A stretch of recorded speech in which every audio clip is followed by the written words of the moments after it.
Hi, it's me Shifa Ruyan. ഇപ്പോൾ ഞാൻ സംസാരിക്കാൻ പോകുന്നത് എനിക്ക് പൈലറ്റ് ആപ്റ്റിറ്റ്യൂഡ് ടെസ്റ്റിൻ്റെ ഓൾ ടിക്കറ്റ് അവർ ഇഷ്യൂ ചെയ്തിട്ടുണ്ട്, അത് കാണിക്കാനാണ്. സന്തോഷം സന്തോഷം സന്തോഷം. This is my boarding pass. Not boarding pass, this is hall ticket. എഴുതി നോക്കട്ടെ. 100% സ്കോളർഷിപ്പ് ഉണ്ടെന്ന് പറഞ്ഞിട്ടുണ്ട്. കഴിയുന്നുണ്ടെങ്കിൽ ഇതിപ്പോൾ ഒരു ആപ്റ്റിറ്റ്യൂഡ് ടെസ്റ്റ് മാത്രമാണ്. ഇനിയും അവരുടെ കുറേ വെരിഫിക്കേഷൻ പ്രൊസീജിയർ ഉണ്ടാവും. ഓക്കെ ആണെങ്കിൽ പ്രൊസീഡ്, ഇല്ലെങ്കിൽ ഒരു എക്സ്പീരിയൻസ്, ലൈഫിലെ നല്ലൊരു എക്സ്പീരിയൻസ്. ദെൻ ഞാൻ എന്തായാലും ഓൾറെഡി എക്സാമിന് വേണ്ടിയിട്ട് ആപ്ലിക്കേഷൻ അയച്ചിരുന്നു. അപ്പോൾ പിന്നെ അത് എഴുതാം എന്നുള്ളൊരിതിലാണ്. നെക്സ്റ്റ്, ഇപ്പോൾ നമ്മളുടെ ഈ മതേതരത്വം, ജാതി, മതം, അല്ലെങ്കിൽ എത്തിസം, നിരീശ്വരവാദം, ഇതൊക്കെ എന്ന് പറയുന്നത്, ഞാൻ എൻ്റെ ഒരു കാഴ്ചപ്പാട് ഞാൻ പറയട്ടെ. ഞാൻ എപ്പോഴും പുഞ്ചിരിക്കുന്ന ഒരാളാണ്. എൻ്റെ വീട്ടിൽ എന്ത് പ്രശ്നം ഉണ്ടെങ്കിലും, എനിക്ക് എന്തുണ്ടെങ്കിലും റയർ കേസിൽ എനിക്ക് ടെൻഷൻ വരാറുള്ളൂ. അത് എൻ്റെ അറിവുകളെ ചോദ്യം ചെയ്യുമ്പോഴോ, അതിനെ അല്ലെങ്കിൽ ഞാനുമായി ബന്ധപ്പെട്ട് എൻ്റെ ഒരു ഫേവറേറ്റ് ആയ ചില സംഭവങ്ങളുണ്ട്, അതുമായി ബന്ധപ്പെട്ട് എന്തെങ്കിലും പറയുമ്പോൾ മേ ബി എനിക്ക് വിഷമങ്ങൾ വരാം. ഞാൻ എപ്പോഴും പുഞ്ചിരിക്കുന്ന ഒരാളാണ്. കാരണം എന്താണെന്നറിയോ, നമ്മളുടെ ലോകത്ത് അല്ലെങ്കിൽ ഇപ്പോൾ നമ്മൾ കേരളത്തിലായാലും ഞാൻ ജനിച്ചത് തൊട്ട് ഇന്ന് വരെ കേൾക്കുന്ന സംഭവങ്ങൾ തന്നെയാണ് നിരീശ്വരവാദം, പൊളിറ്റിക്സിലെ അടികൾ, ജാതി, മതം, അങ്ങനെ കുറേ സംഭവങ്ങൾ. ഞാൻ കുറച്ച് കാലമായിട്ട് ഇതിനെക്കുറിച്ചൊക്കെ ഒന്ന് വിശകലനം ചെയ്യാൻ തുടങ്ങുന്നത് എപ്പോഴാണോ, ഈ ഇൻസ്റ്റഗ്രാം, ഫേസ്ബുക്ക്, ഇതിലൊക്കെ കുഞ്ഞു മക്കൾ തൊട്ട് ഹൈലി ടാലൻറ്റഡ് ആയി മാറി കുറേ ഏണിങ്സ് ഉണ്ടാക്കി കേരളത്തിൽ ശരിക്കും പറഞ്ഞാൽ ഡെവലപ്മെൻറ്റ്സ് വരാൻ തുടങ്ങി. എന്നിട്ടും ഈ പ്രശ്നങ്ങൾ എന്തുകൊണ്ട് മാറുന്നില്ല എന്ന് എനിക്ക് തോന്നി. അപ്പോൾ ഞാൻ കുറച്ചിങ്ങനെ നമ്മൾ ന്യൂസുകളും കുറേ റെഫർ ചെയ്തപ്പോൾ ഞാൻ മനസ്സിലാക്കിയ കാര്യം എന്ന് പറയുന്നത്, മനുഷ്യർ പണത്തിൻ്റെ പിന്നാലെയാണ്, അല്ലെങ്കിൽ സ്വാർത്ഥത, പണം, ആർഭാടം, മെജോറിറ്റി അങ്ങനെയാണ്.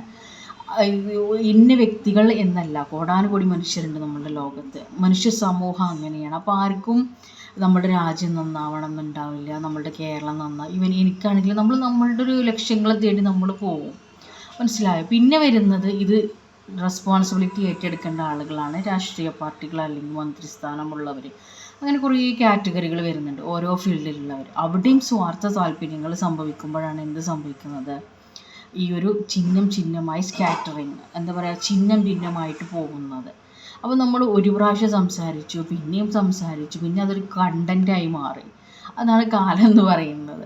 അപ്പോൾ നമ്മൾ നമ്മുടെ ലക്ഷ്യങ്ങൾ പൂർണ്ണമായിട്ടും സക്സസ്ഫുള്ളിലേക്ക് കൊണ്ടുപോകുന്നതോടൊപ്പം നമ്മളുടെ കോൺട്രിബ്യൂഷൻ എന്താണ്, അപ്പോൾ ഞാനത് ചെയ്യുക. എനിക്ക് വേണ്ടി എന്ത് കോൺട്രിബ്യൂഷൻ നമ്മളുടെ കേരളത്തിന് നൽകാൻ കഴിയും, ആ രീതിയിൽ ചെറിയൊരു ഭാഗം നമ്മൾ ചെയ്യുക, ഒരു പൗരൻ എന്ന നിലയിൽ. അത്രേ നമ്മൾക്ക് ഒരു റെസ്പോൺസിബിലിറ്റി എന്ന് പറയുന്നുള്ളൂ. അല്ലാതെ കുറേ ആവശ്യമില്ലാത്ത എന്തൊക്കെയോ സംസാരിക്കുന്ന ഒരു കേരളമായി മാറേണ്ട ആവശ്യമൊന്നുമില്ല.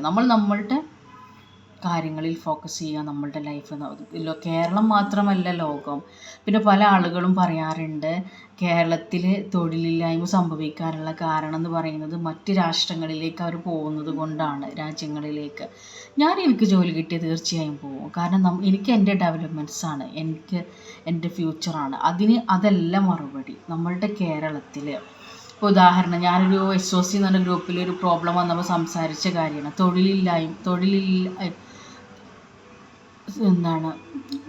ഈ തൊഴിലുറപ്പുകാരൊക്കെ ഉണ്ട്, പ്രായമായ അമ്മമാർ. അവർ വന്നിട്ട് നമ്മളുടെ വീടിൻ്റെ മുന്നിലൊക്കെ പണിയെടുക്കുന്നത് കാണുമ്പോൾ എൻ്റെ ഹൃദയം ഇങ്ങനെ പൊട്ടാറുണ്ട്. കാരണം അവർക്ക് കഷ്ടപ്പാടുകളുണ്ടാണ്.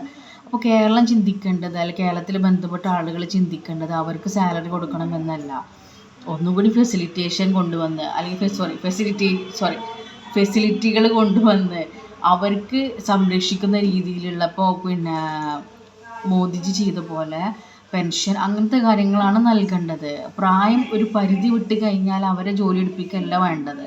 അപ്പോൾ നമ്മളെ കേരളം തനിമ നിലനിർത്തിക്കൊണ്ട് തന്നെ മാറ്റങ്ങൾ സംഭവിക്കണം. നിങ്ങൾ ആലോചിച്ച് നോക്കൂ, ഹിരോഷിമ അല്ലെങ്കിൽ വേറെ രാജ്യങ്ങളെടുക്കോ, ഭയങ്കര ബ്യൂട്ടിഫുൾ അറ്റ്മോസ്ഫിയർ, പ്രകൃതി എന്ന് പറഞ്ഞാൽ ഓരോ ഡെവലപ്മെൻറ്റ്സ് നടക്കാതിരിക്കുമോ? മെട്രോപൊളിറ്റൻ സിറ്റികൾ കൺട്രികളായി മാറുന്നു. അതൊക്കെ ലോകത്തിലുള്ളതാണ്. ഡെവലപ്മെൻറ്റ്സ് നടക്കേണ്ട കാലത്ത് ഡെവലപ്മെൻറ്റ്സ് നടക്കുക തന്നെ വേണം. അത് നമ്മളുടെ ഒരു രാജ്യത്തിൻ്റെ പുരോഗതിയുടെ ഭാഗമാണ്. ഒപ്പം നമ്മുടെ തനതായ സംസ്കാരങ്ങൾ, കലകൾ, സംസ്കാരം, സാഹിത്യം എല്ലാം നമ്മൾ അതിൻ്റെ കൂടെ കൊണ്ടുവന്നാൽ ശരിക്കും ഒരു കോമൺ സെൻസ് ഉപയോഗിച്ച് ചിന്തിച്ച് നോക്കൂ. കലകൾ, നല്ല വ്യത്യസ്ത സംസ്കാരങ്ങൾ, സാഹിത്യം, എന്തൊരു ഭംഗിയാണ് നമ്മുടെ ഇന്ത്യ എന്ന് പറയുന്നത്. താജ്മഹൽ, ക്ഷേത്രങ്ങൾ, ചർച്ചുകൾ, വിവിധ തരം കലാരൂപങ്ങൾ, വിവിധ തരം സാഹിത്യം, എത്രയോ ഭാഷകൾ, ഇതൊക്കെ ഒരു പോസിറ്റീവായിട്ട് എടുത്തു നോക്കൂ. നമ്മൾ ഇന്ത്യയുടെ ഹിസ്റ്ററി മറ്റുള്ള രാജ്യങ്ങൾ അസൂയ കൊണ്ട് കണ്ണുകൊണ്ട് അവർക്ക് കാണാതാവും. അതാണ് നമ്മളുടെ രാജ്യം. പക്ഷേ ഇനി അതിൻ്റെ വേറൊരു വേർഷനും പറഞ്ഞു തരാം. ഇന്നത്തെ കാലത്ത് ഞാൻ മനസ്സിലാക്കിയെടുത്തോളം വെൽക്കം ചെയ്യുകയാണ് മറ്റ് രാഷ്ട്രങ്ങളിൽ. എനിക്ക് ഏറ്റവും കൂടുതൽ എക്സാമ്പിൾ പറയാനുള്ളത് എൻ്റെ എയർലൈനിൽ എനിക്ക് ഖത്തർ എയർവേസിലും ഫ്ലൈ ദുബായിലും ഇൻ്റർവ്യൂവിന് സെലക്ഷൻ കിട്ടിയതാണ്. ഞാൻ സ്കാർഫ് യൂസ് ചെയ്തപ്പോൾ അവർക്ക് ഞാൻ ഇന്ത്യക്കാരിയാണോ എന്ന് കൺഫ്യൂഷൻ വന്നു. ആർ യു ഫ്രം ഇന്ത്യ എന്നുള്ള എനിക്ക് തോന്നിയത്. ഓരോ എയർപോർട്ടിൽ പോയ പൈലറ്റ്സ് ഒക്കെ ചോദിച്ചിരുന്നു ആർ യു ഫ്രം ഇന്ത്യ എന്ന്. രണ്ടാമത് ഞാൻ ഡിവേഴ്സ്ഡ് ആണ്. അപ്പോൾ എനിക്ക് തോന്നിയത് സി വി നോക്കുമ്പോൾ മേ ബി ഏജും കാര്യങ്ങളും ഡിവേഴ്സ്ഡ് ഫ്രം ഒരു കൺട്രിയിൽ നിന്ന് വന്നപ്പോൾ അവരിനെ വെൽക്കം ചെയ്തതാണ്. വി ആർ ഇൻവൈറ്റിംഗ് ഫോർ അവർ ഇൻ്റർവ്യൂ എന്ന് പറഞ്ഞിട്ട് ഇൻവിറ്റേഷൻ ചെയ്ത്. നിങ്ങൾ ആലോചിച്ച് നോക്കുമ്പോൾ ലോകം ഒരു അത്ഭുതമാണ്. നമ്മൾ ഇൻവൈറ്റ് ചെയ്തുകൊണ്ടിരിക്കുകയാണ്. ഞാൻ ഇട്ട dress code high fashion micro സ്കേർട്ടൊന്നുമല്ല, സ്യൂട്ട് ബ്ലാസർ പോലത്തെ കോട്ട് ഇട്ടിട്ട് സ്കാർഫ് ഇട്ട് മാന്യമായ ഡ്രസ്സാണ്. ഇനി സ്കാർഫ് യൂസ് ചെയ്തില്ലെങ്കിലും ബ്ലാസർ ഇട്ട് സ്റ്റാൻഡേർഡ് ഡ്രസ്സിങ് ആണ്. മനസ്സിലായി? അപ്പോൾ നമ്മളുടെ സ്കില്ല്, അറിവുകൾക്കാണ് വാല്യൂ രാജ്യങ്ങൾ കൽപ്പിക്കുന്നത്. നമ്മളുടെ രാഷ്ട്രത്തിൻ്റെ വിവിധ ഭാഷകൾ, സംസ്കാരങ്ങൾ, കലകൾ, അതുപോലെ നല്ലൊരു ജനത. ഞാൻ മുന്നേ പറഞ്ഞ പോലെ കേരളത്തിലെ 44 നദികൾ എന്തൊരു മനോഹരമായിരിക്കും. പക്ഷെ അതിനെക്കുറിച്ച് ആരും ചിന്തിക്കുന്നില്ല എന്നുള്ളതാണ്. എല്ലാവരും എന്തൊക്കെയോ ലോകത്ത്. പിന്നെ അതിന് നമ്മളുടെ രാജ്യം എന്ന് പറയുന്നത് നമ്മുടെ വീടല്ല, നമുക്കൊരു പാർട്ടാവാനേ കഴിയുള്ളൂ. അപ്പോൾ ഓരോരുത്തരും 1% ചിന്തിച്ച് കഴിഞ്ഞാൽ, ഇപ്പോൾ ഒരു വേസ്റ്റ് നിർമ്മാർജ്ജനമാണെങ്കിൽ ഞാൻ എൻ്റെ വീട് മുറ്റത്തോ അല്ലെങ്കിൽ അതിൻ്റെ ഏരിയകളിൽ വേസ്റ്റുകൾ ഉണ്ടാക്കില്ല എന്ന് തീരുമാനിച്ച് കഴിഞ്ഞാൽ പിന്നെ നമ്മളുടെ രാജ്യത്ത് ഓരോരുത്തരും ചിന്തിക്കുമ്പോൾ അത് മാറി. അങ്ങനെ ഓരോരുത്തരും അവരവരുടെ കാര്യങ്ങൾ നല്ല രീതിയിൽ ചെയ്യുക എന്നുള്ളതാണ്. രാജ്യങ്ങൾ കാണണ്ട, അവിടെ പോയി പഠിക്കണ്ട എന്നൊന്നും ആരും പറയുന്നൊന്നുമില്ല. അവിടേക്ക് നമ്മൾ കുടിയേറണ്ടെന്നല്ല. അതല്ല അതിൻ്റെ ആൻസർ എന്ന് പറയുന്നത്. നമ്മളുടെ കൾച്ചർ എല്ലാം, സംസ്കാരം നമ്മളുടെ എല്ലാം നമ്മൾ നിലനിർത്തണം.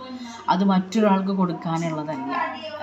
പിന്നെ നമ്മൾ എന്തൊക്കെ ഞാൻ മനസ്സിലാക്കിയ കാര്യം എന്താ പറയുക, എന്നെ പഠിപ്പിച്ച അധ്യാപകരായാലും അല്ലെങ്കിൽ ഞാൻ കേൾക്കുന്നത് പുതിയ കാര്യങ്ങളായതുകൊണ്ട് തന്നെ അങ്ങനത്തെ തരത്തിലുള്ള വലിയ നല്ല കാര്യങ്ങൾ സമൂഹത്തിലേക്ക് റിഫ്ലക്റ്റ് ചെയ്ത് കഴിഞ്ഞാൽ മാറ്റങ്ങൾ സംഭവിക്കും. കേട്ടതന്നെ കേൾക്കുന്നതുകൊണ്ടാണ് നമ്മൾ ബ്രെയിൻ വർക്ക് ചെയ്യാത്തത്. ഇപ്പോൾ പണ്ട് പറഞ്ഞിട്ടുണ്ടല്ലോ, കേരളം ഒരു ഭ്രാന്താലയമാണ്. സത്യമാണ്. പക്ഷേ നമ്മളതിന് വേർഷൻ പിടിച്ച് വേൾഡ് ഈസ് മിറാക്കുലസ്, കേരളം അത്ഭുതങ്ങൾ നിറഞ്ഞതാണെന്ന് പറയുമ്പോൾ നമ്മുടെ ചിന്താഗതി മാറും. അങ്ങനെ നമ്മൾ കാലത്തിനനുസരിച്ച് മാറ്റങ്ങൾ കൊണ്ടുവരണം. നമുക്ക് നമ്മളുടെ പരമ്പരാഗതമായി വന്ന സാഹിത്യകാരന്മാരായാലും കലാകാരികൾ പല മേഖലകളിൽ വർക്ക് ചെയ്യുന്നവരുണ്ട്. അവർ നമുക്കൊരു മുതൽക്കൂട്ടായി. ഇനി നമ്മളുടെ ജനറേഷൻ അല്ലെങ്കിൽ നെക്സ്റ്റ് ജനറേഷൻ കൂടുതൽ കാര്യങ്ങൾ കൊണ്ടുവന്നാൽ നമുക്ക് തീർച്ചയായും വികസനം സാധിക്കുമെന്നാണ് എനിക്ക് പറയാനുള്ളത്. ഇത്രയും വീഡിയോയിൽ പറയാനുള്ളൂ. അപ്പോൾ ഞാനൊരു പൈലറ്റ് ആപ്റ്റിറ്റ്യൂഡ് ടെസ്റ്റ് എഴുതിയിട്ട് വരാൻ എനിക്ക് തോന്നുന്നില്ല പാസ്സാവുന്നില്ല. ഇതിപ്പോൾ കാർഗോയുടെ പുസ്തകമാണ്. കുറച്ച് ക്വസ്റ്റ്യൻസേ ഉള്ളൂ എങ്കിലും 10th +2 ബേസ്ഡാണ്. കുറച്ച് ഏവിയേഷൻ ബേസ്ഡ്. പക്ഷെ എനിക്ക് കോൺസെൻട്രേഷൻ കിട്ടുന്നില്ല. കുറേ കാലമായി റൈറ്റിംഗ് എഴുതിയിട്ട് എക്സാമൊക്കെ മൊബൈലിൽ ഇങ്ങനെ ഓൺലൈനിൽ എല്ലാവരും ചെയ്യുന്നത്. അപ്പോൾ എഴുതുന്നൊരു എക്സ്പീരിയൻസ് ആവുമല്ലോ ലൈഫിൽ ഇൻഷാ അല്ലാഹ്. അപ്പോൾ എക്സാമൊക്കെ എഴുതിയിട്ട് മറ്റന്നാളാണ് കേട്ടോ ഞാൻ അതിൻ്റെ ഒരു ഫീഡ്ബാക്ക് പറയാൻ. Take care.